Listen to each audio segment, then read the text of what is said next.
Hello and welcome to 6 Minute English. I'm Alice. And I'm Rob. So, Rob, did you get the research done that I asked you to do over the weekend?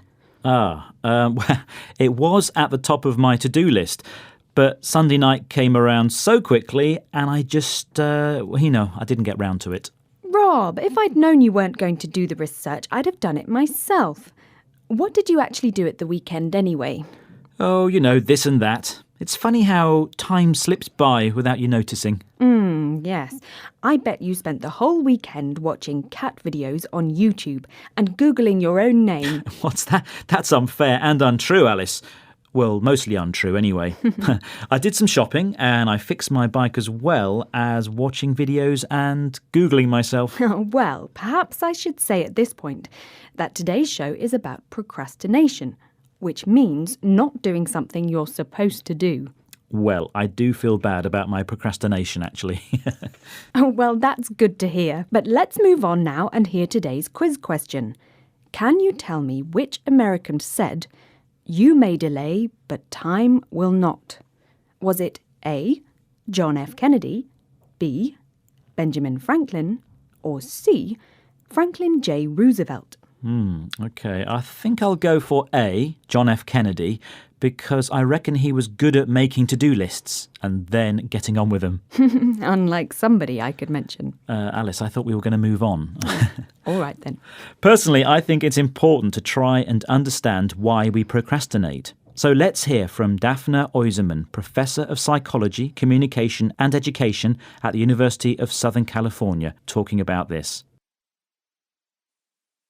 People spend most of their time focused on the present, which makes perfect sense because the present is now and for sure.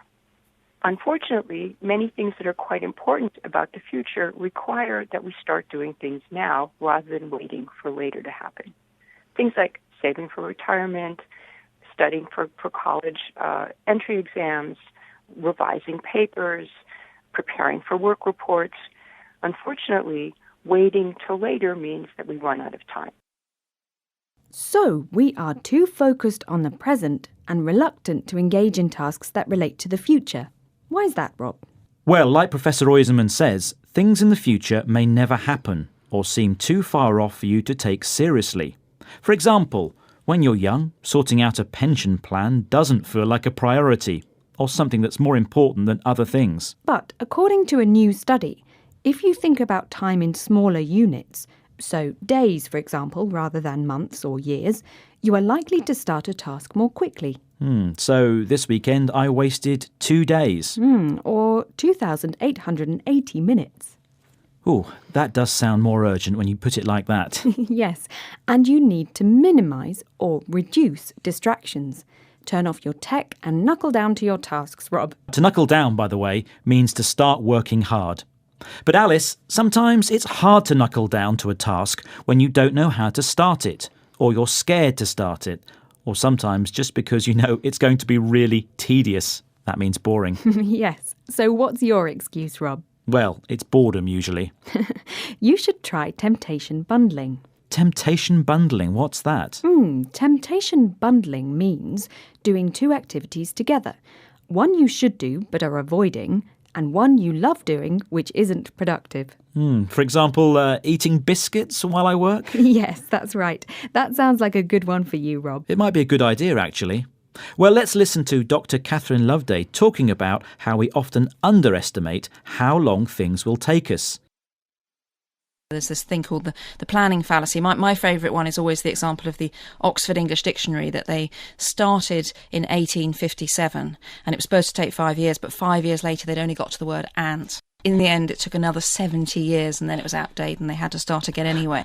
We never seem to get any better at judging time in the future and how long things will take us. That's Dr. Catherine Loveday. So what's a fallacy, Alice? It's a mistaken belief or idea. And for the famous Oxford English Dictionary, their mistake was to think they would get the work done in 5 years when it actually took 70. Gosh, wow, what a long time. And talking about time, ours is running out. Let's go back to today's quiz question. I asked, which American said, "You may delay, but time will not"? Was it A, John F. Kennedy, B, Benjamin Franklin? Or C. Franklin J. Roosevelt? And I very confidently said John F. Kennedy. Yes, you did. And you were wrong today, Rob, I'm afraid. It was Benjamin Franklin, one of the founding fathers of the United States. Franklin was a leading author, printer, political theorist, politician, Freemason, postmaster, scientist, inventor, civic activist, statesman, and diplomat. I doubt he wasted much time procrastinating. No. OK, well, without further delay, here are the words we learned today.